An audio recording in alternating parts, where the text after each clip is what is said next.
practice. Really, there's a couple of things. Helps to read a lot. It really helps to write. So if you want to make yourself articulate, which is a very good idea, then not only should you read, but you should write down what you think. And if you can do that a little bit every day, 15 minutes, maybe you could steal 15 minutes and do it every day. But if you do that for 10 years, you really straighten out your thinking. If you're going to speak effectively, you have to know way more than you're talking about, so this is often difficult for beginning lecturers at university because they'll do a lecture on a topic, but they only know as much as they're saying in the lecture. And they get kind of stuck to their notes because of it. But you want to know 10 times as much as you are saying in the lecture, and then you can specify a stepping path through it and elaborate with the other things that you know. But to do that, you have to do a lot of reading. But you also have to do a lot of reading because that's where the synthesizing comes. So that's on the input side. And then on the output side, well, there's some techniques, let's say, is like if you're speaking in front of a group, you are not delivering a talk to a group. That's not what you're doing. The talk isn't a packaged thing that you present to a group. There isn't a group. There's a bunch of individuals, and you talk to them. So when I talk to a group, I always talk to people one at a time. And that makes it easier too, because you know how to talk to a person. It's like, can you talk to 1,000 people? Well, probably not, because it's too intimidating. But there isn't 1,000 people there. There's 1,000 individuals. And so you just look at an individual and you say something, and you can tell if they're engaged.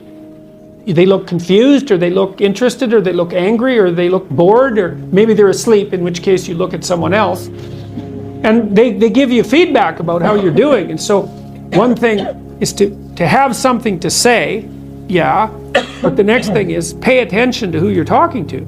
Because unless you're very badly socialized, and that seems unlikely in your case, because you present yourself at least moderately well, and well, I mean, I don't know you very well, but on first sight, you're doing fine. So the probability that if you pay attention to the individuals that you're talking to, that your natural wealth of social skill will manifest itself is extremely high. And so you don't deliver a talk to an audience. That's a really bad way of thinking about it. You're actually engaged in a conversation with an audience. Even if they're not talking, they're nodding and shifting position and looking like this, and you can pull all that in and use it to govern the level at which you're addressing the entire audience. So the last thing I would say is, well, having the aim to be a good communicator is a good start. And you think, well, I could buttress that to some degree. There isn't anything that you can possibly, this is the whole point of a liberal education, there isn't anything that you can possibly do that makes you more competent in everything you do than to learn how to communicate.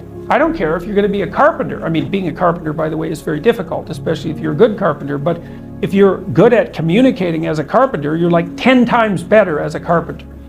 So, and this is something that the liberal arts colleges, I think, I don't know if they've forgotten it, but they don't do a very good job of marketing. It's like, well, what's the use of a bachelor's degree, a Bachelor of Arts? It's like, well, you can think, you can write, you can speak, you've read something. It's like, the economic value of that is incalculable. The people that I've watched in my life who've been spectacularly successful they have skills.